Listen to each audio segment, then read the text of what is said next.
Assalamualaikum warahmatullahi wabarakatuh. A'udzubillahi minasyaitonirrajim. Bismillahirrahmanirrahim. Alhamdulillahirabbil alamin wassalatu wassalamu ala asrofil anbiya'i wal mursalin sayyidina wa maulana Muhammadin wa ala alihi wa sahbihi ajma'in. Rabbi shrah li sadri wa yassir li amri wa hlul 'uqdatam min lisani yafqahu qawli. Puji syukur marilah kita panjatkan kehadirat Allah Subhanahu wa taala yang atas perkenannya pada malam hari ini kita bisa menyelenggarakan kajian tentang tasawuf ilmiah eksakta. Sholawat dan salam kita sampaikan kepada junjungan Nabi Agung, Nabi besar Muhammad SAW, serta dengan bertajim kepada Yang Mulia Tuan Guru Mursyid. Izinkanlah kami menyampaikan kajian tasawuf dalam perspektif ilmiah eksakta.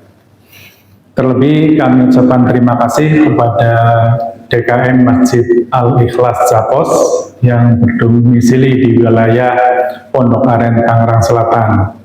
Kajian ini bersifat mingguan yang dilaksanakan pada setiap hari Rabu. Maksud saya setiap malam Rabu pada sholat Isya.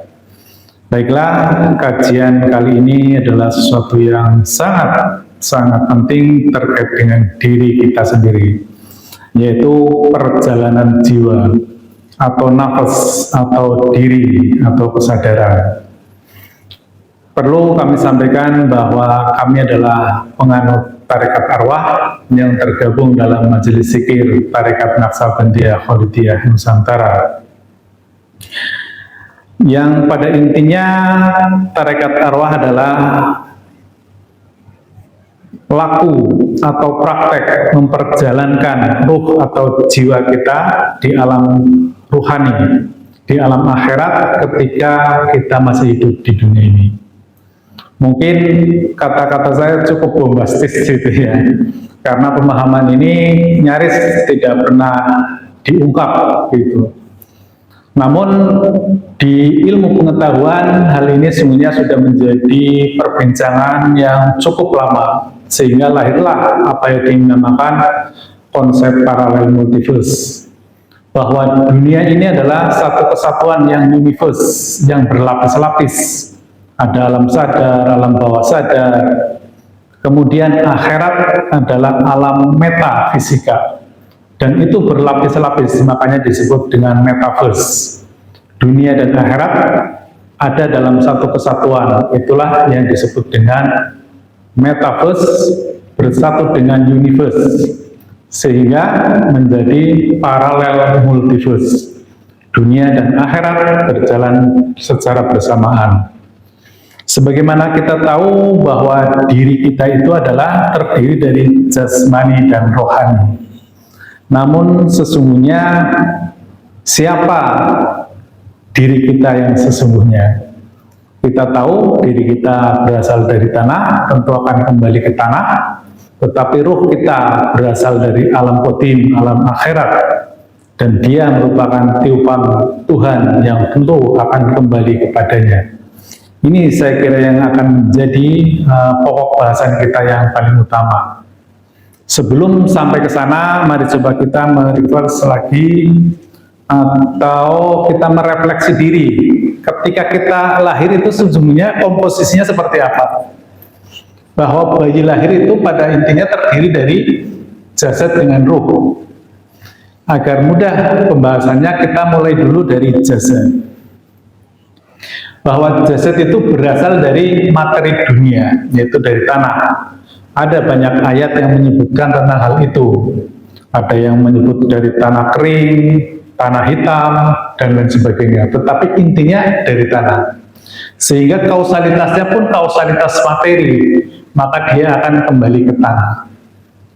Kemudian jasad itu adalah merupakan hasil kombinasi dari persifatan kedua orang tuanya, atau yang kita kenal dengan DNA, yaitu ada 23 DNA dari ibu dan 23 DNA dari ayah, sehingga manusia itu mempunyai 46 kromosom. Kemudian Secara fisik manusia meliputi apa saja sih? Yaitu bentuk fisiknya, kecerdasannya, naluriahnya, emosionalnya. Itu yang terkait dengan fisik. Kemudian dia berkembang seiring dengan usia dan pengaruh lingkungannya. Namun unsur-unsur duniawi ini ternyata dia sifatnya menutupi kesadaran rohani. Sehingga itulah kenapa kita perlu melakukan aktivasi rohani. Sehingga potensi ruh akan menjadi aktif untuk bisa berhubungan dengan Tuhannya. Kemudian dari perspektif ruh, bahwa roh adalah percikan ilahiyah, sebagaimana beberapa ayat ini, ya, tidak hanya satu ayat yang menyatakan kutiupan ruhku, oleh karenanya dia akan kembali kepada Tuhannya. Kemudian yang kedua, ruh adalah entitas kodim, sehingga kompatibel dengan alam akhirat. Apa itu kodim? Kodim adalah sesuatu yang mutlak, yang baku, yang tetap, dan yang permanen. Itulah namanya kodim. Jadi lawan dari kodim ya dunia ini. Kodim itu adalah alam akhirat. Sementara lawannya baharu adalah alam dunia. Kemudian ruh itu ternyata sudah mengenal Tuhannya. Sebagaimana di alam ruh Tuhan telah bertanya, alastu birabbikum, bukankah aku ini Tuhanmu? Maka ruh menjawab, qalu bala syahidna. Jadi secara bawaannya, secara hakikatnya, ruh itu sudah mengenal Tuhannya. Kemudian berikutnya, ini yang menarik, ini kita lagi bercerita tentang bayi baru lahir ya. Ternyata telah ditetapkan rizki, ajal, amal, perbuatan, dan kebahagiaan atau kesengsaraan di akhirat. Ini yang menarik ini, ada sebuah hadis yang menyatakan bahwa ketika bayi lahir itu, dia sudah ditetapkan rizkinya, ajal, amal, perbuatan, kebahagiaan, dan kesengsaraannya di akhirat. Ini menjadi menarik ini. Catatan amal siapa orang baru lahir itu udah catatan. Kemudian berikutnya, dia lahir dalam mode kesadaran rohani karena akal belum berfungsi, sehingga dia ada dalam keterbimbingan bayi lahir itu. Jadi aslinya bayi lahir itu berada dalam kesadaran rohani, sehingga segala aktivitasnya itu merupakan bawaan dari Tuhan. Dia sudah mengenal Tuhannya karena kesadarannya kesadaran rohani. Setelah beranjak dewasa, kemudian akal, naluri, emosional berkembang, serta faktor eksternalnya, sehingga ruh terhijab menjadi dua pilihannya. Dia menjadi sadar atau justru terdowngrade dalam bawah sadar. Jadi ketika manusia mulai beranjak dewasa, misalnya sekolah, banyak tugas-tugas PR, dia berolahraga, ada rasa lapar, berinteraksi dengan temannya, rasa marah, dan sebagainya, bahagia, sedih, itulah yang akhirnya menghijab ruh. Sehingga hanya ada dua pilihannya. Tidak mungkin lagi dia berada dalam kesadaran rohani, tetapi pilihannya hanya dua. Dia menjadi kesadaran alam sadar ketika akal rasionalnya dia gunakan sepenuhnya, atau dia turun ke alam bawah sadar. Sehingga dalam tasawuf yang kami jalani, yaitu tarekat arwah, kita mengenal birrul walidain, ya ini sesungguhnya guru ruhani dan orang tua zahiriyah. Inilah konsep birrul walidain itu. Jadi memang berbeda itu ya. Ini kalau di syariat birrul walidain itu bapak dan ibu gitu. Jadi kalau di konsep kita ini orang tua jasad dan orang tua rohani.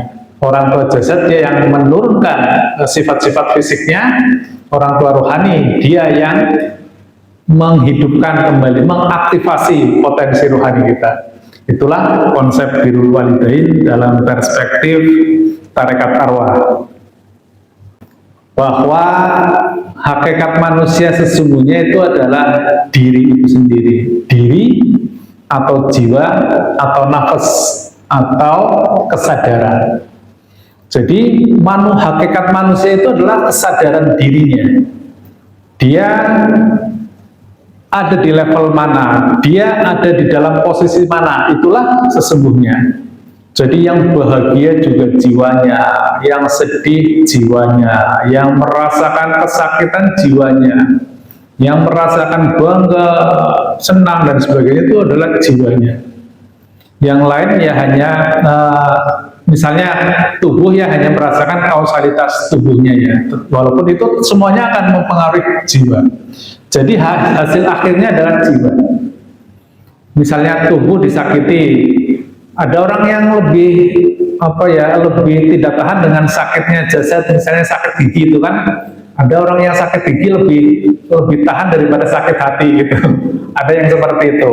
Itulah hasil akhir dari rasa sakit, itulah yang dialami oleh jiwa. Jadi jiwa atau diri atau nafas adalah hasil interaksi antara ruh, akal, naluri, dan kolbu. Atau bisa dipersingkat hasil interaksi antara ruh dengan 3 komponen abstrak dalam diri manusia. Dan konsepnya kalau dalam kami, jasad justru ada di dalamnya.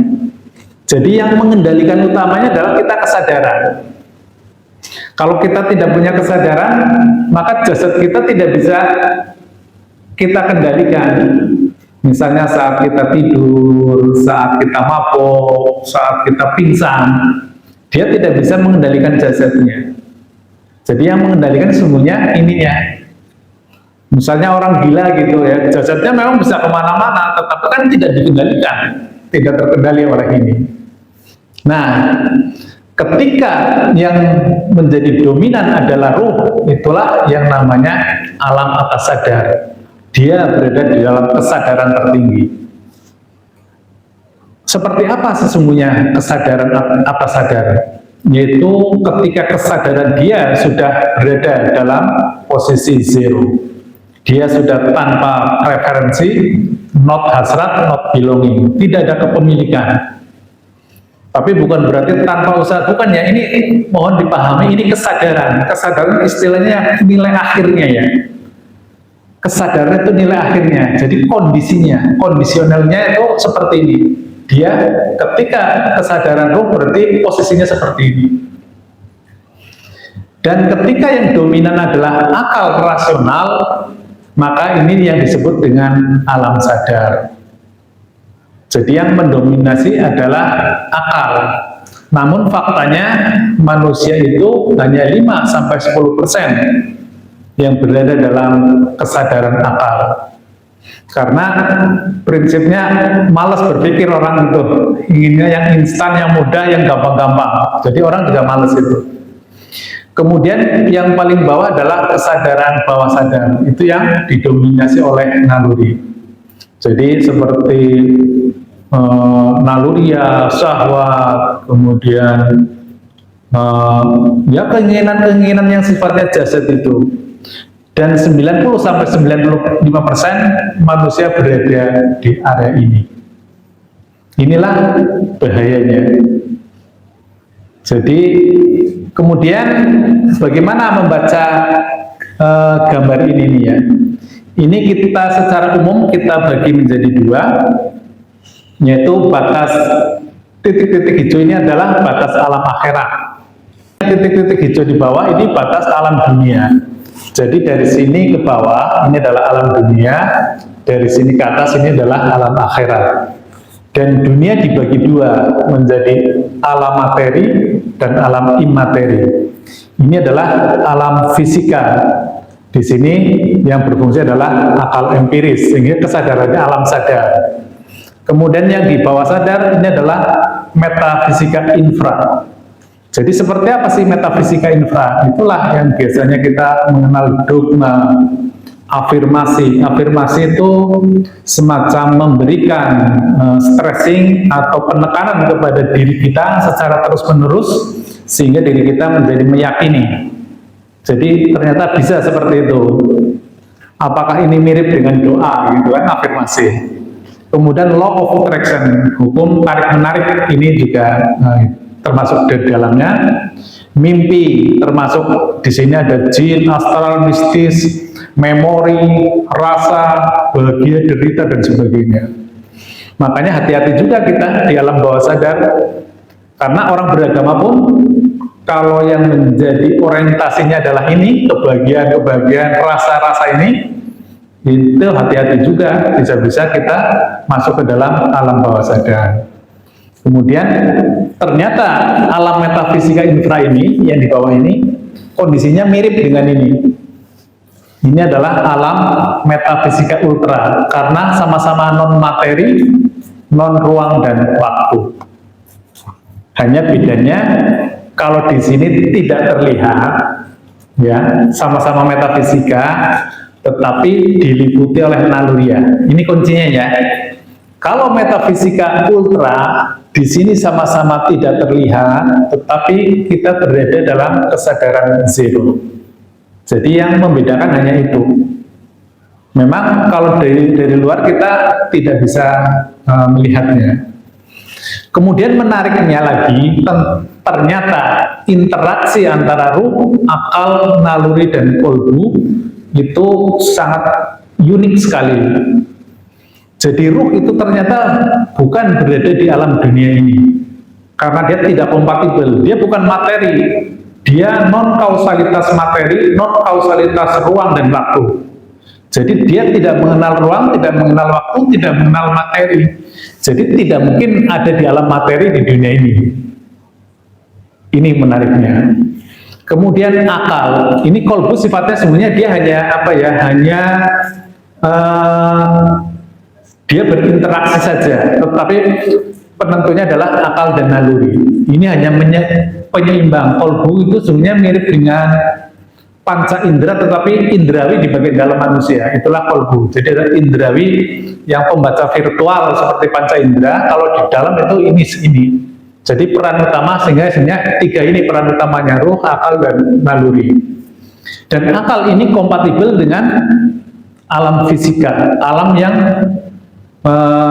bisa dibaca dengan panca indera kita. Inilah alam akal. Kemudian ada naluri berada di dunia, tetapi dia berada dalam alam bawah sadar. Ternyata interaksi ini tidak berada di bawah sadar, tidak berada di alam sadar, tidak juga berada di alam akhirat, tetapi dia mendiami alam khusus. Inilah yang namanya alam jiwa. Coba, menarik apa enggak ini? Jadi alam jiwa itu benar-benar secara khusus didesain untuk bisa menampung komponen-komponen yang berbeda alamatnya, berbeda posisinya. Ini menarik sekali kalau kita sandingkan dengan ilmu tentang hukum medan kuantum. Hukum medan kuantum itu ada sebuah hukum yang namanya superposisi dan entanglement. Superposisi adalah sebuah unsur, sebuah partikel subatomik yang dia bisa mendiami posisi yang berbeda-beda dalam ruang dan waktu yang berbeda-beda. Kemudian entanglement adalah 2 atau 3 partikel subatomik yang berbeda tempatnya, yang berbeda waktunya, tetapi dia bisa saling terhubung. Itu mirip dengan ruh. Ruh tidak terikat oleh hukum ruang dan waktu. Dan ternyata alam jiwa itu dia berada dalam alam yang khusus. Khusus ini. Jadi dia, tapi bukan berarti akal berada di sini, bukan ya. Masing-masing akal di sini, nalur di sini, ruh di sini, tetapi dia persenyawaannya, makanya namanya nyawa ya, persenyawaan, persejiwaan. Jadi penyatuannya itu ada di alam ini, alam jiwa. Entah itu kondisinya atas sadar, bawah sadar, atau sadar. menariknya ini sangat-sangat menarik. Ketika jasad itu tidak ada, ya, ini penting ini. Ketika jasad sudah tidak ada, katakanlah dia sudah meninggal, maka jiwa itu tetap berada di alam itu. Hanya bergeser Pak namanya. Inilah alam barzah. Alam barzah adalah alam jiwa tetapi tanpa jasad. Itu saja bedanya. Jadi sama-sama dia nggak pergi kemana-mana. Dia tetap di situ-situ juga. Tetapi kalau yang di sini masih ada jasadnya, masih utuh. Kalau di sini dia sudah tidak ada jasadnya. Inilah kita masuk ke alam barzah. Makanya alam barzah adalah alam dinding, alam sempadan. Orang yang sudah mati di sini tidak bisa masuk ke sana, Pak. Dan tidak bisa masuk ke dunia, kembali ke dunia lagi. Tidak bisa ke akhirat, tidak bisa ke dunia lagi. Namun ada hamba-hamba tertentu yang bisa masuk atau kembali ke alam qadim ini, kembali ke alam ruh. Itulah ruh-ruh yang telah disucikan, seperti para nabi, para syuhada. Itu yang dulu mati syahid itu syuhada, itu ruhnya langsung ke sini Pak, langsung masuk ke sini. Buktinya apa? Ketika Nabi Muhammad Mi'raj, beliau itu bertemu dengan para nabi. Ketemu Nabi Adam, Nabi Idris kalau nggak salah ya, Nabi Isa, Nabi Musa, terakhir Nabi Ibrahim. Itu 7 nabi. Dan itu melambangkan 7 level itu ya. Nanti suatu saat akan kita bahas itu. Dan ini sedikit saja ya. Jadi di sana bukan bertemu Nabi terus ngomong-ngomongan sama Nabi enggak ya. Ini sekali lagi ini tentang kesadaran. Sesungguhnya sederhana sekali hidup ini itu. Hidup ini tentang kesadaran. Jadi tidak ada kita naik jet tempur yang dinamakan dengan burung bersayap, itu kan itu hanya kias saja. Tetapi sesungguhnya itu adalah level-level kesadaran. Terjadi dialog dengan Nabi Adam, Nabi Musa dan sebagainya, itu adalah dialog dalam diri Nabi Muhammad. Jadi kesadarannya hanya apa ya, mungkin penceramah atau pendakwah itu ingin memvisualisasikan, menggambarkan bagaimana sih terjadinya dialog antara nabi di sini itu. Sebetulnya kalau di istilahnya dicecar lebih jauh-jauh lagi, Nabi Muhammad sama Nabi Musa itu dialognya pakai bahasa apa? Itu kan akhirnya nggak ketemu, pasti nggak ketemu. Karena di alam akhirat ini alam non materi, non ruang, non waktu, tidak ada bahasa, tidak ada suara, tidak ada kata. Itu. Jadi menarik ini Pak. Ternyata ruh atau jiwa yang sudah suci, yang sudah zero, ini ketika meninggal dia masuk ke alam sana. Kalau yang belum suci, yang masih dihinggapi oleh akal, oleh kolbu, oleh naluri, apalagi meninggal masih mikirannya, wah utang saya masih banyak, wah saya masih punya dosa, pasti punya dosa banyak lah ya, pasti itu. Jadi terus kemudian saya pokoknya masih banyak sekali keinginan-keinginan yang belum belum terwujud, syarat-syaratnya masih belum, pokoknya kesadarannya itu masih diliputi oleh ini. Gitu. Ini ya terjebak di alam sini, nggak mungkin berada di sana. Coba kalau nunggu kiamatnya lama banget itu, walaupun nanti akan ada skenario lain, tetapi nanti jangan ini dulu, kita akan membatasi diskusi kita lagi. Soalnya ini di gambar ini sebenarnya kelahiran itu bisa berasal dari alam ruh yang tadi qalu bala sayyidina, bisa juga berasal dari alam sempadan ini yang saya tadi memakai hadis. Manusia lahir sudah ada catatan amalnya. Nah, kemudian yang ingin kami sampaikan, kami adalah penganut tarekat arwah. Jadi yang kami lakukan atas dasar bimbingan mursyid kami itu diperjalankan. Nah, inilah inti dari tarekat arwah kita adalah ini. Kami diperjalankan di alam akhirat pada saat kita hidup di dunia ini, karena semesta ini sifatnya paralel multiverse. Bahkan akhirat dulu ada, baru ada alam materi dunia ini. Oh ya, garis-garis merah ini adalah untuk membedakan. Ini adalah manusia yang kita lakukan, atau pelaku tarekat arwah ada di sini nih Pak. Ini manusia yang ruhnya tanpa adanya treatment aktivasi ruh. Jadi normal-normal saja. Secara normatifnya manusia seperti ini ya. Jadi dari lahir, kemudian hidup, kemudian mati, kemudian masuk alam barzah. Kalau dia jiwanya suci seperti para syuhada, maka dia naik langsung ke alam keabadian. Tetapi kalau di tarekat arwah, nah ini, batasnya ini, itu bisa dimanipulasi Pak. Jadi kematian ini bisa dimanipulasi di alam ini. Karena sesungguhnya yang mati mana sih? Kan intinya sesungguhnya kan kita membawa kesadaran roh ke sini kan ya. Karena jiwa ini kan sebenarnya sudah ada di alam ini. Hanya masalah jiwa yang masih ada jasadnya dan jiwa yang tidak ada jasadnya.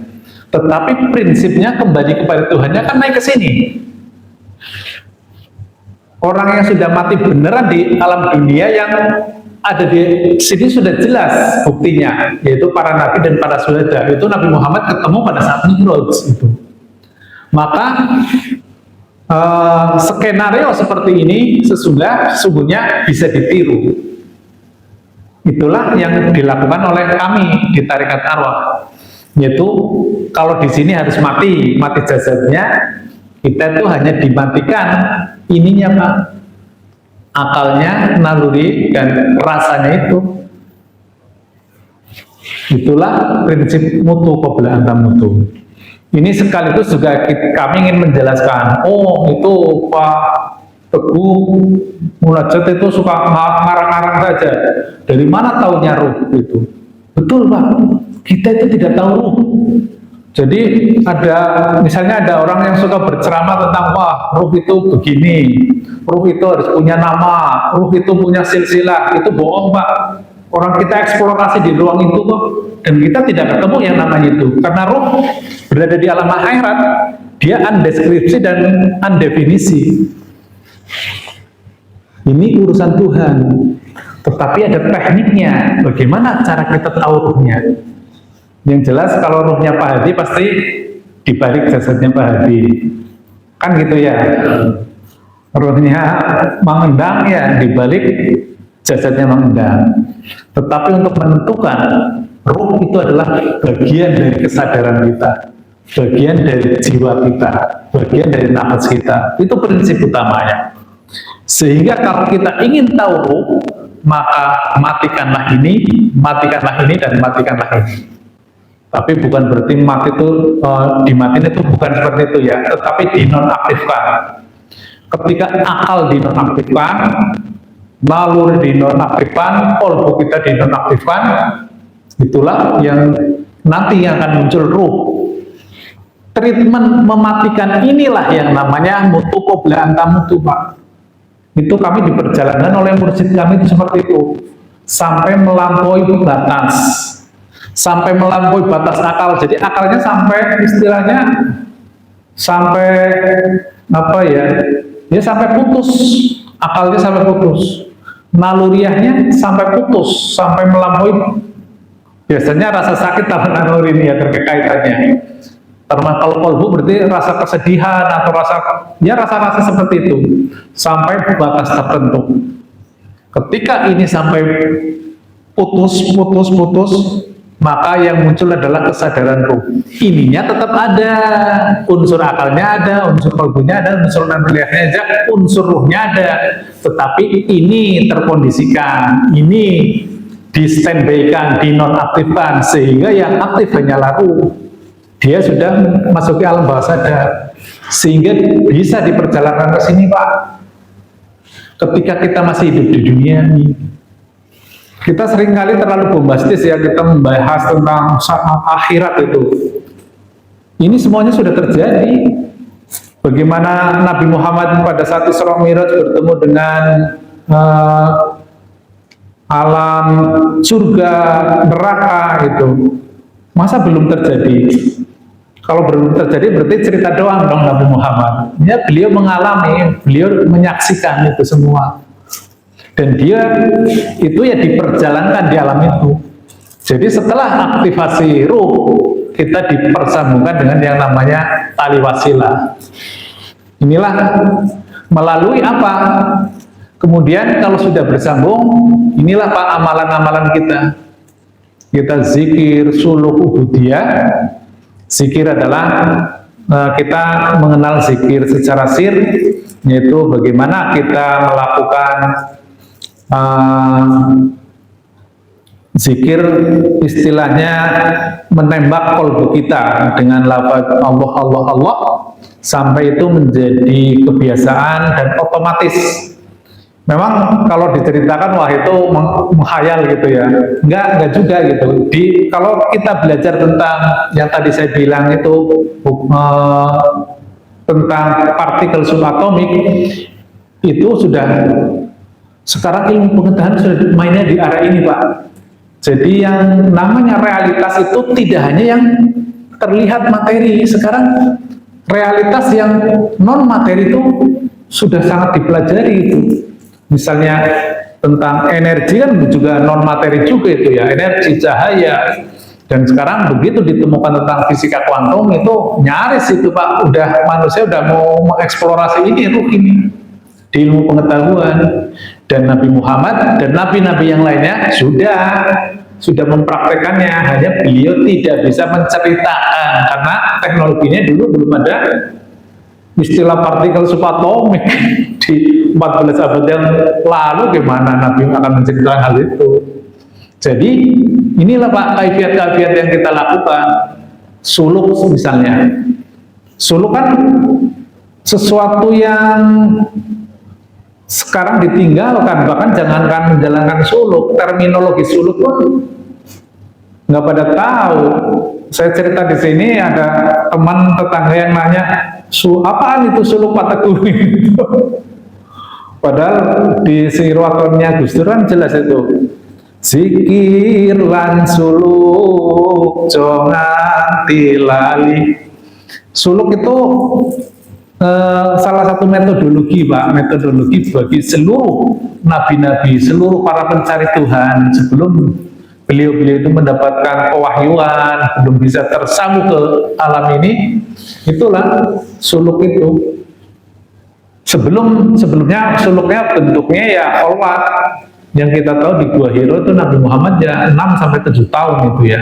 Tapi setelah beliau kemudian bergaul dengan umat, agama sudah dikembangkan, beliau itu ya bersuluk di masjid dan memakai kelambu itu seperti itu. Nah, orang sekarang menggampang-gampangkan dan meringan-ringankan iktikaf.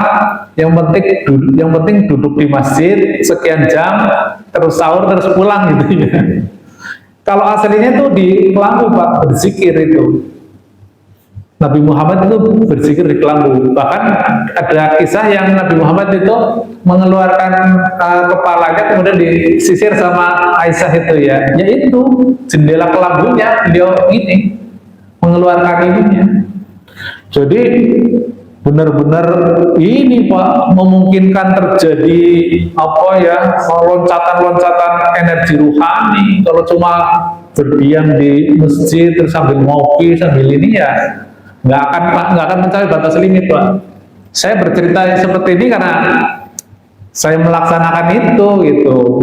Dulu yang namanya mencari Lailatul Qadar itu saya pernah itu ya, karena ingin sekali, wah gimana saya. Akhirnya saya berasumsi sendiri, kan Lailatul Qadar dari dari malam sampai terbit fajar itu kan ya. Jadi kalau saya tarawih terus, saya baca Al-Quran terus, ya berarti saya ketemu Lailatul Qadar. Tapi tetap saja saya nggak yakin. Saya hanya mengikuti treatment khusus itu. Sholat yang ini Pak, yang apa, lama banget itu. Jadi satu gerakan mungkin ada 10 menit kan. Itu bukannya bukannya kita khusyuk, mana nyamuk pada ini. Tapi saya yakin mungkin semuanya itu tersiksa semuanya. Itu. Jadi begitu saya mengenal di sini, ya baru merasakan bagaimana kita bersuluk selama 10 hari. Kita keluar dari kelambu ya hanya untuk sholat wajib dan makan, itu aja. Ataupun kalau kita batal wudhu, itu aja. Yang lainnya dalam kelambu itu. Sampai batas limit, itulah nanti kita akan diperjalankan Mi'raj. Tapi juga kita nggak bisa sendiri seperti itu. Kita harus tentu harus ada mursyidnya yang paham tentang ilmu ruhani. Nah, Mi'raj itulah yang namanya sebenarnya ini Pak, Shiratal Mustaqim. Shiratal Mustaqim yaitu jalan terpendek antara dunia dengan akhirat, itulah Shiratal Mustaqim. Ini sekali loncatan ini satu ini Pak, istilahnya kalau Nabi itu satu lapis langit itu. Jadi ketika ruh itu Mi'raj, kesadaran kita naik Pak, nafas alam sadar tapi aksen satu.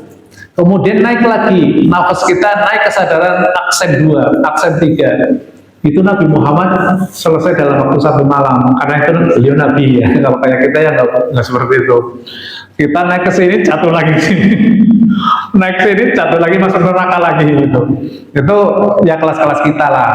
Tetapi kalau kita sudah diaktifasi ruhani, kita sudah berada di sini.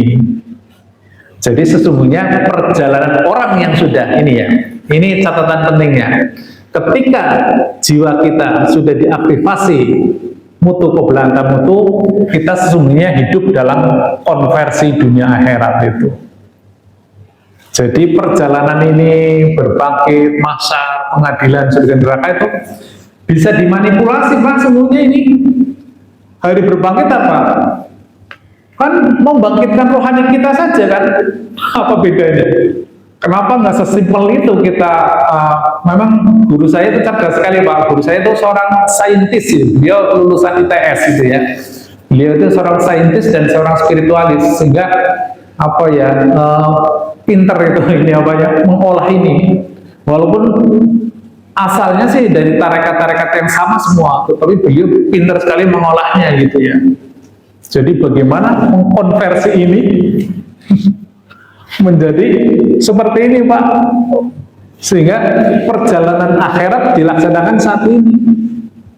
Termasuk surga itu, orang masuk surga itu harus dari neraka dulu itu. Jadi nggak jadi yang kalau kita dulu kan senang enak banget ya, kita hanya dengan amalan-amalan, dengan baca-bacaan itu ya, dengan baca-bacaan masuk surga. Di sini nggak Pak, nggak mungkin.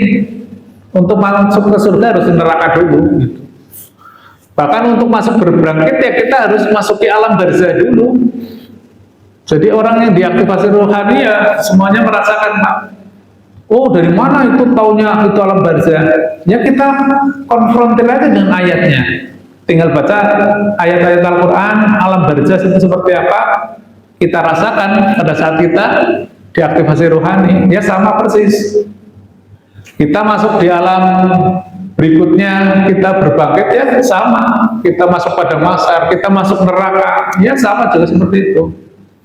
Di alam ini nggak ada materi Pak. Saya dari dulu memang selalu bertanya itu ya. Memang saya dari dulu memang kritis itu Pak. Kenapa kok di alam neraka itu kok isinya barang-barang dunia semua ya? Itu ada gergaji. Saya paling ingat waktu kecil itu digergaji Pak. Itu nanti badanmu digergaji, tanganmu digergaji. Bahkan mohon maaf, bagian itu yang istilahnya sensitif itu katanya diamplas itu Pak. Kemudian dibakar. Pokoknya alat-alat dunia, saya berpikir juga begitu masuk sini ya saya tambah ketawa gitu. Bagaimana Nabi Muhammad di 14 abad tahun yang lalu belum ada gergaji kan Pak? Berarti bohong juga kan cerita-ceritanya gitu. Dipakai mesin las, di las itu manusia itu di alam neraka itu. Di sini nih alam partikel ini, alam ruh, alam cahaya, alam partikel gelombang ini tidak ada materi karena non materi, non ruang dan non waktu. Jadi semuanya di sini perjalanan jiwa, Pak. Masuk surga ya jiwanya yang bahagia, masuk neraka ya jiwanya yang sengsara itu. Jadi berbangkit itu dibangkitkan kembali kesadaran kita, jiwa kita. Ini sederhananya seperti ini, Pak. Kalau kita matinya normatif, kan badan kita hancur di sini kan ya. Kemudian baru dibangkitkan di alam sini.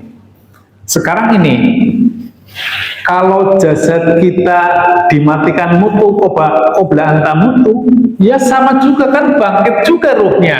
Ini sudah kita nonaktifkan semua, ruhnya yang bangkit. Itulah teknik memanipulasi itu. Sama juga. Dan ini semua perjalanan Nabi itu. Kalau kita harus melalui mekanisme ini, nyaris nggak ada yang mampu, Pak.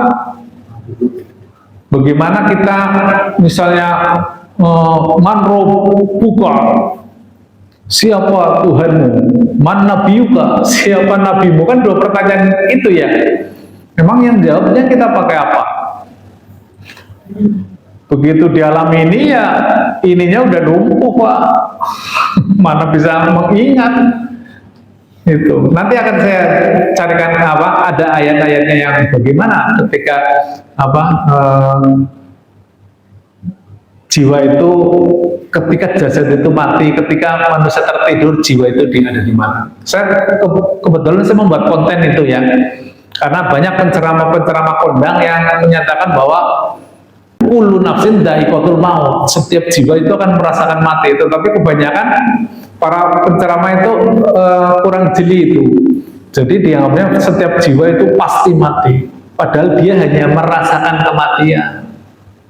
Orang jiwa itu ada unsur ruhnya, di mana mati. Dia tidak menempati materi, tidak menempati ruang dan waktu itu. Jelas ya di sini ya, apalagi yang perlu dijelaskan di sini ya. Nah, kalau dalam ilmu pengetahuan itulah yang namanya singularitas. Inilah black hole. Ini sudah ketemu, Pak, di ilmu pengetahuan. Hanya dia tidak tahu cara menyeberangnya. Jadi black hole atau singularitas itu sebuah istilahnya jarak terpendek, di mana di situ gravitasi sangat tinggi. Dan seluruh materi yang masuk ke sini tuh sirna, Pak, hilang. Itu. Sama dengan ini, Pak. Dengan Shiratal Mustaqim. Shiratal Mustaqim ya materi tidak bisa ke sini, jasad tidak bisa ke sini. Ya hanya ruh yang bisa ke sini. Yang lainnya terbakar masuk ke sini dan memang nggak bisa, tidak kompatibel. Saya kira udah semua ya. Ini karena ini sangat penting ini. Jadi kita sudah, kalau kata Gus Dur, uripe tentrem, terus gimana lagi tuh? Atine ayem. Jadi kalau kita sudah sampai pada kesadaran seperti ini, ya kita melihat hiruk pikuk dunia yang alam diferensiasi ya sudah sendaguro saja lah. Kita anggap itu hanya sebuah sendaguro saja. Ini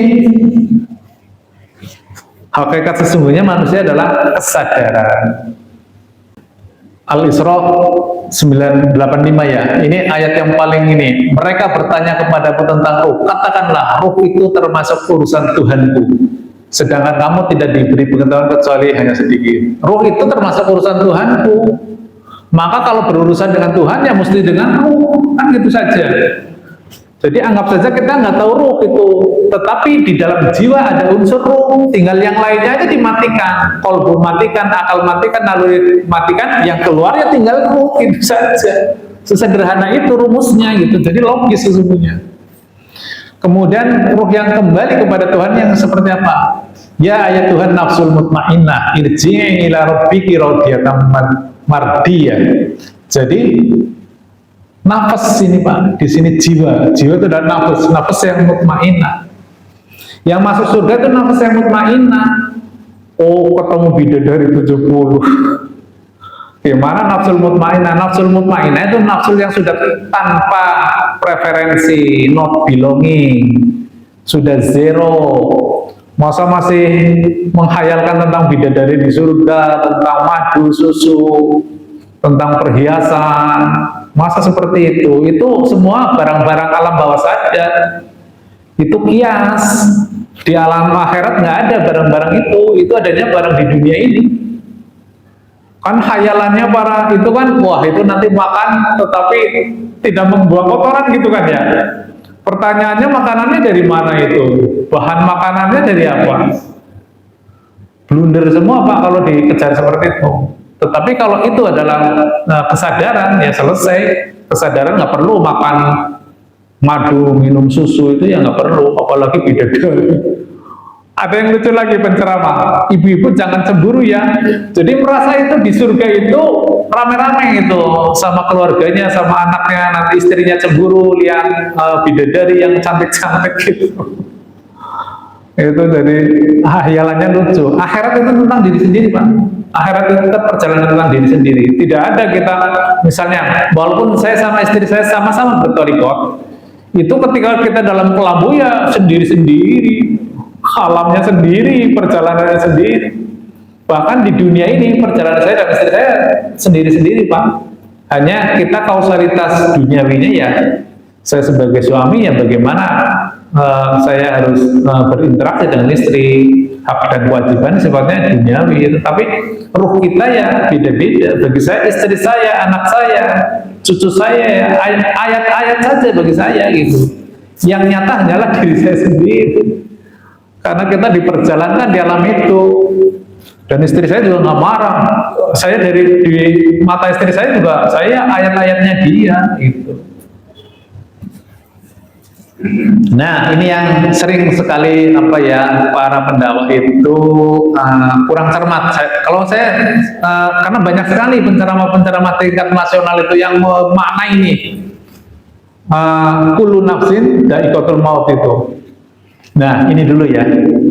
Jadi ada di Al-Ankabut 57 dan Ali Imran 185.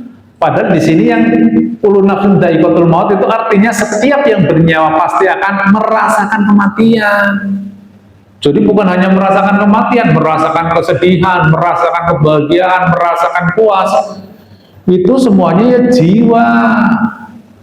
Bukan dia mati, tetapi merasakan. Bahkan ada 2 ayat di Ali Imran 185 juga sama, kullu nafsin dha'iqatul maut, dia merasakan.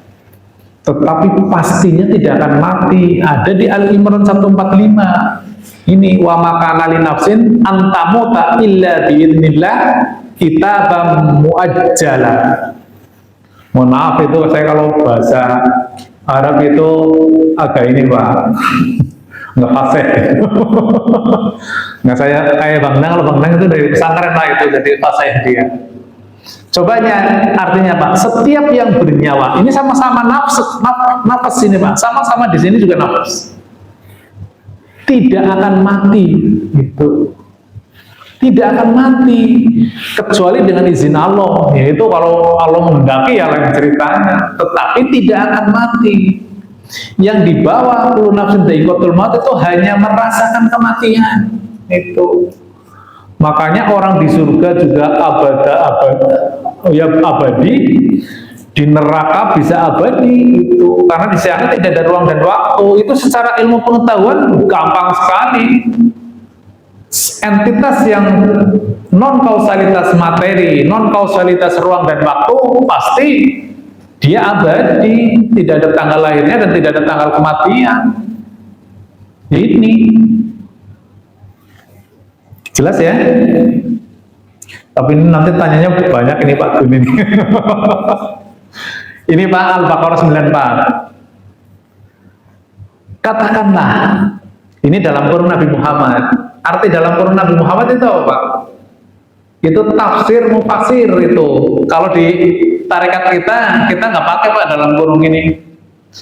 Jika negeri akhirat di sisi Allah khusus untukmu, bukan untuk orang lain, maka mintalah kematian jika kamu orang-orang yang benar.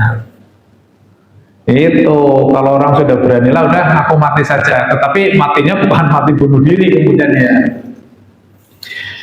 Jadi kalau ini melekat kepada Nabi Muhammad, maka berarti akhirat hanya punyanya Nabi Muhammad sendiri, bukan begitu tafsirnya. Tapi kalau saya menafsirkan kan, wah ilmunya dari mana? Oh, saya ilmunya ilmu ruh yang saya pakai itu. Jadi katakanlah jika negeri akhirat itu, ini katakanlah ya siapapun orangnya, jika negeri akhirat di sisi Allah hanya untukmu. Artinya ketika kita berjalan menuju akhirat, di alam akhirat itu dari sendiri, perjalanan diri sendiri. Sangat valid, saya bisa membuktikan sini siapa yang mau kita perjalankan di akhirat, saya pastikan sendiri. Bahkan istilahnya guru-gurumu, orang tuamu, saya pastikan tidak akan ikut Pak di perjalanan itu. Kita merasakan sendiri. Kalau kita dosa ya kita merasakan sendiri. Ya apa enggak yang sudah merasakan? Tidak mungkin kita mengeluh bawa orang tuaku, tolonglah saya, nggak bisa Pak. Guru saja ya nggak bisa, karena guru yang memperjalankan, guru nggak mungkin juga menolong kita. Kita diperjalankan untuk menyelesaikan urusan sendiri.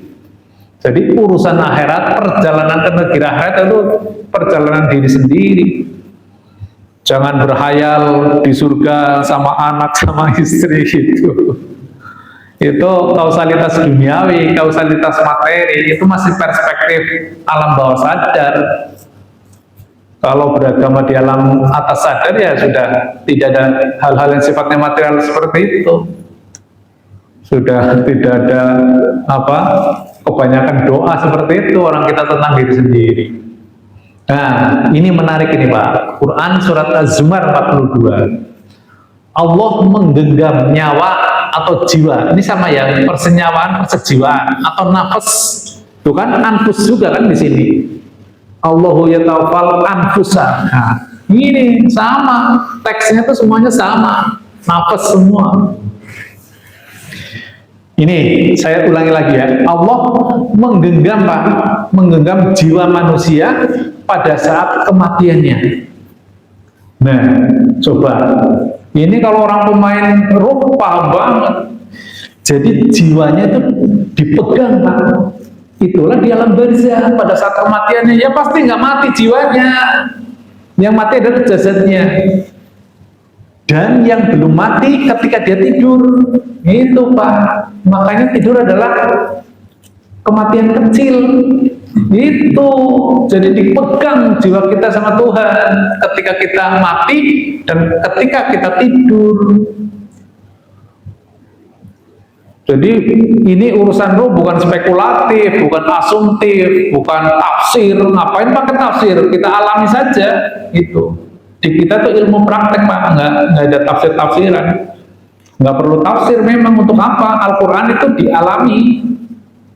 Nggak perlu ditafsiri berarti nggak paham dong. Berarti dia nggak paham kalau ini ditafsiri gitu kan. Tinggal dicoba aja itu. Dia menahan nyawa yang telah dia tetapkan kematiannya, dan dia melepaskan nyawa yang lain sampai waktu yang ditentukan. Tuh Pak. Jadi kalau yang tidur begitu bangunnya dia dikembalikan lagi. Sesungguhnya pada yang demikian itu benar-benar terdapat bukti kekuasaan Allah bagi kaum yang berpikir. Jadi jelas sekali ini bagaimana jiwa itu. Jadi kita sudah saatnya Pak harus aware ya, kita harus concern tentang diri kita. Jadi mohon maaf ya, kalau kita rajin ibadah tetapi kemudian kita merasa wah ibadah saya hebat ya, atau dia benci melihat orang tidak ibadah, gimana status jiwanya kalau ketika ada kebencian? Kalau sudah di level ini sudah nggak ada kebencian Pak, kalau sudah nafsul mutmainah. Ya sebagaimana Nabi ketemu setan lagi mengganggu orang sholat itu ya, dia ditanya aja sama Nabi, siapa yang kau ganggu gitu. Saya mau mengganggu orang sholat, tetapi saya takut sama orang yang lagi tidur gitu. Ada hadis yang seperti itu tuh Pak. Jadi Nabi nggak marah-marah juga ketemu setan juga itu. Biasa-biasa saja. Karena beliau sudah sampai gitu. Jadi lihat orang, ya kita mengajak ya, tetapi tidak ada rasa kebencian itu. Orang yang nggak rajin ke masjid, ya kita tidak harus apa ya. Bukan itu sesungguhnya ukurannya. Itulah yang namanya nafsul mutmainnah. Oh ternyata sudah selesai. Demikian yang dapat kami sampaikan. Semoga ini bisa memberikan pemantik lah bagi diri kita. Karena ini sesungguhnya sesuatu yang sangat fundamental. Ini tentang diri kita itu ya. Saya kira menarik kalau kita diskusikan. Untuk itu kami persilakan kalau ada yang mau didiskusikan.